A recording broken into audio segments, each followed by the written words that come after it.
ये कहानी फ्यूचर यानी काफी आगे के टाइप की है, जहां दुनिया को हम तबाह हुआ देखते हैं। अब जमीन की ऐसी हालत कैसे हुई और किस तरह लोग अपनी जिंदगी गुजारते हैं, ये जानने के लिए बढ़ते हैं कहानी की शुरुआत फ्यूचर की दुनिया को दिखाने से होती है, जब पूरी दुनिया का माहौल और हर चीज काफी खराब हो गई थी। दरअसल साइंटिस्ट ने एक्सपेरिमेंट तजुर्बा करने की कोशिश की थी। उन्होंने पेड़ पौधों की डीएनए में छेड़छाड़ करके उन्हें बदलने की कोशिश की, पर उनका ये एक्सपेरिमेंट पूरी तरह से फेल हो जाता है, क्योंकि उन्होंने पौधों के डीएनए को तो बदल दिया, पर वो इतनी खतरनाक हो गई कि इंसानों की जान के ही दुश्मन बन गई। उन्होंने बुरी तरह चुन चुन कर इंसानों को शिकार बनाया, जिससे हालात इतनी खराब हो गई कि जमीन अब ऐसी बन गई है और ये खतरनाक वायरस हर तरफ फैल गया। जाहिर है ऐसे हालात में सरवाइव करना, जिंदा रहना बहुत मुश्किल था। हर किसी को अपनी अपनी जान की पड़ी, जिस वजह से इंसानों ने भी खुद को दो हिस्सों में बांट लिया। जैसे कि अमीर पैसे वाले लोग आम लोगों से अलग एक कॉलोनी बनाकर रहने लगते हैं, जिसका नाम सिटिडल था। सिटिडल कॉलोनी का माहौल बाहर दुनिया की निस्बत काफी अलग था, वो रहने लायक था और वहां किसी चीज की तंगी नहीं, वहां की जमीनें भी काफी अच्छी थी। साथ ही सिटिडल की लोगों ने अपने बीजों को ऐसे बदल दिया था कि वो कुछ भी उगा सकते थे, मगर सिटिडल की लोग बाहर के लोगों को बीज तभी दिया करते थे जब उन्हें उनके खून या ऑर्गन, जिस्म के किसी हिस्से की जरूरत होती। खून और ऑर्गन के बदले बाहर वाले बेचारे लोगों को बीज हासिल करने पड़ते थे, मगर उन बीजों को भी सिटिडल वालों ने इस तरह लॉ किया था कि बाहर के लोगों को बस एक ही तरह की फसल मिल सकती थी, और कुछ बीजों को तो लॉ करने के लिए कोर्ट की जरूरत पड़ती थी, जिससे हम अंदाजा लगा लेते हैं कि ऐसे में बाहर के लोगों के लिए सरवाइव करना बहुत ही मुश्किल था। इसके बाद हम कहानी की मेन कैरेक्टर एक लड़की को देखते हैं जिसका नाम वेस्पर था, नहीं जिसके नाम पर ही ये मूवी बनी है। वेस्पर बाहरी दुनिया में अपने पैरालाइज डैड के साथ रहती थी। उसके डैड चल फिर नहीं सकते थे, उनकी हालत भी बहुत खराब थी।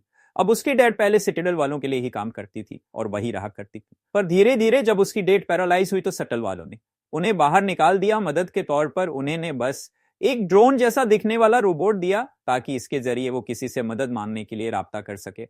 अब इस ड्रोन रोबोट में वेस्पर के डेड के दिमाग का कुछ हिस्सा डाल दिया गया था, और उनका बाकी सारा जिस्म तो बेड पर ही पड़ा इस हालत में पड़ा हुआ था। हम देख पाते हैं कि वेस्ट एक काफी जहीन और बहादुर लड़की है। वो अच्छे से जानती है कि इन हालात में कैसे सरवाइव करना है। उसने अपनी छोटी सी लैब बनाई हुई थी, जहां वो अपने हिसाब से पेड़ पौधों को जेनेटिक बदलती रहती थी, उन पर एक्सपेरिमेंट करती है।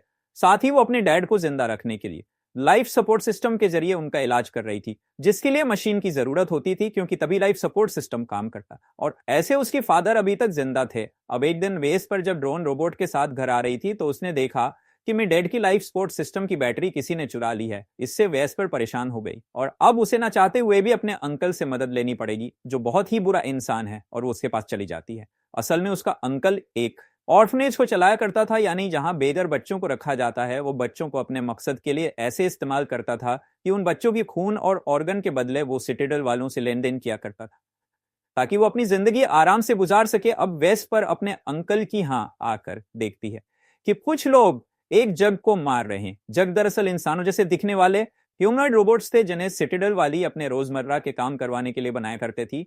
वेस्पर के अंकल ने इस जग को वहां से खरीदा था, पर अब जब वो उसे किसी काम की नहीं रही तो वो उसे मरवा देता है। अब वेस्पर अपने अंकल को बताती है कि मुझे अपने डैड के स्पोर्ट सिस्टम को चलाने के लिए बैटरी चाहिए, जिसके लिए वो अपना खून देने को भी तैयार हो जाती है। अब उसका अंकल खून तो ले लेता है, लेकिन बैटरी लेने के लिए उसे 2 दिन के बाद आने का टाइम देता है। वेस्पर कहती है कि 2 दिन तो बहुत ज्यादा होंगे, मेरी डैड नहीं रुक सकती। पर जब अंकल नहीं सुनता तो वो जबरदस्ती बैटरी चुरा कर भागने की कोशिश करती है, और बेचारी ऐसा कर नहीं पाती, और अंकल उसे पकड़ लेता है। वो फिर वेस्पर को वहां से बाहर निकाल देता है। अब थोड़ी देर बाद वेस्पर चुपके से अंदर घुस जाती है। से ऐसा करते हुए एक बच्चे ने देख लिया था, पर वो किसी को भी कुछ नहीं बताता।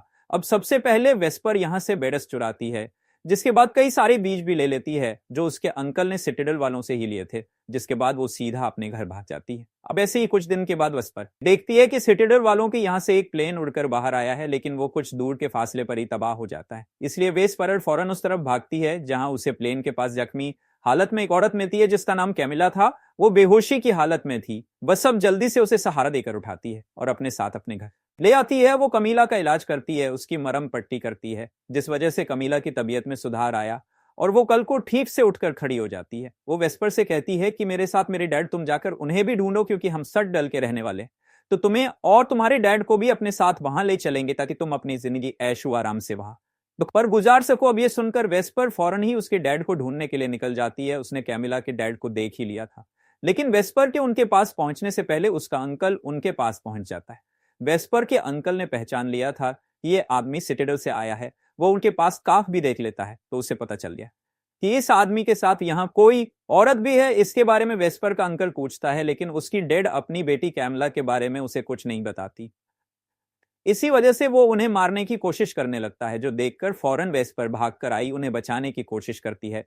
कामयाब नहीं हो पाती क्योंकि उसके अंकल ने कैमला के डर को मार दिया था और वेस्पर को भी वो साइड में धक्का दे देता है। अब ये देखकर वेस्पर फैसला करती है कि मैं कमला को उसकी डैड की मौत के बारे में कुछ नहीं बताऊंगी, क्योंकि वो ये दुख बर्दाश्त नहीं कर पाएगी। इसलिए घर आकर वो कैमिला से झूठ बोल देती है कि मैंने तुम्हारी डैड को बोल ढूंढा, लेकिन वो कहीं भी नहीं मिले, इसलिए कल मैं उन्हें फिर ढूंढने जाऊंगी। यहाँ कैमिला वेस्पर से उसकी मॉम के बारे में पूछती है कि वो कहाँ है। तब वेस्पर बताती है कि मेरी मॉम को भी यह खतरनाक वायरस लग गया था, पर अभी तक इसका कोई इलाज नहीं बन पाया, इसलिए वो हमें छोड़कर एक बागी ग्रुप के पास चलेंगी ताकि हमें ये वायरस ना लग जाए, क्योंकि उस ग्रुप में जितने भी लोग हैं वो सब भी वायरस से इफेक्टेड है।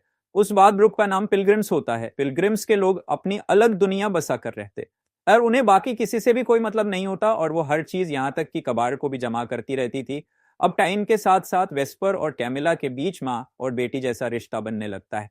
वेस्पर उसे अपनी लैब भी दिखाती है जहां उसने जेनेटिक बदलाव किए हुए पौधे भी उगा रखे थे, जो अब काफी बड़ी हो गई थी, जिन्हें देखकर कैमिला काफी हैरान भी हुई। साथ ही उसकी जहान से वो काफी मुतासिर भी होती है। अब एक दिन वेस्पर फैसला करती है कि मुझे कैमिला को उसकी डैड की मौत के बारे में बता देना चाहिए, इसलिए वो कमला को उनकी लाश के पास लेकर आए। आई जिन्हें मरा हुआ देखकर वो काफी टूट गई, फट कर रोने लगती है।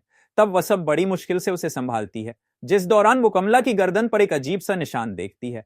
वेस्पर इस बारे में जब उसे पूछती है तो कमला ये राज खोलती है कि मैं असल में एक जग हूं जिसे सटडल में बनाया गया था, और जिस आदमी ने मुझे बनाया था मैं उसे अपना फादर कहा करती थी, इसलिए उनकी मौत से मुझे इतना दुख पहुंचा। अब कैमिला बाकी जग की निस्बत काफी होशियार और एक्टिव जग थी, साथ ही उसके अंदर इंसानों जैसे इमोशंस, जज्बात भी थे, इसलिए सेटड वाले उसे मारना चाहते थे। उसे बचाने के लिए उस दिन कैमिला की डेड प्लेन के जरिए सिटाडेल से भाग रहे थे, लेकिन बीच रास्ते में उनका प्लेन तबाह हो गया। इस वजह से वो ज्यादा दूर तक नहीं जा पाए थे। कमला वेस्पर से कहता है कि मुझे एक और बात के लिए माफ करना, मैंने तुमसे झूठ बोला था कि हम तुम्हें और तुम्हारी डैड को सिटन लेकर कर जाएंगी। अब जाहिर है हम वहां से भाग गई थी, तो वापस जाने का तो सवाल ही पैदा नहीं होता था। मैं तो सिर्फ इसलिए कह रही थी ताकि तुम डैड को ढूंढ लो। यह सुनकर वेस्पर को काफी बुरा लगता है।